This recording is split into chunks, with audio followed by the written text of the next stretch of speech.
ছোটবেলা থেকে দেখে এসেছি, ঠাকুরনগরের ডেমোগ্রাফি, জিওগ্রাফি সমস্ত সম্পর্কে আইডিয়া আছে।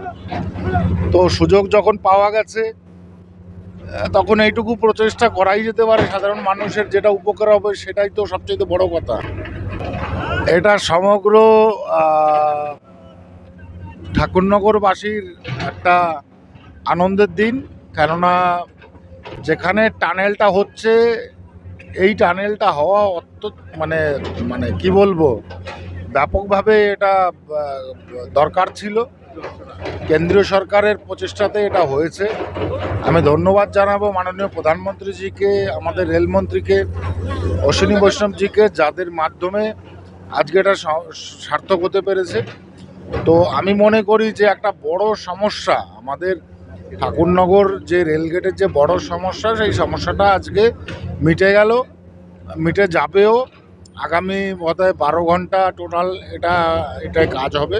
9 ঘন্টা ওই টোটাল 12 ঘন্টা বোধহয় কাজ হবে, যেটা আমার জানা।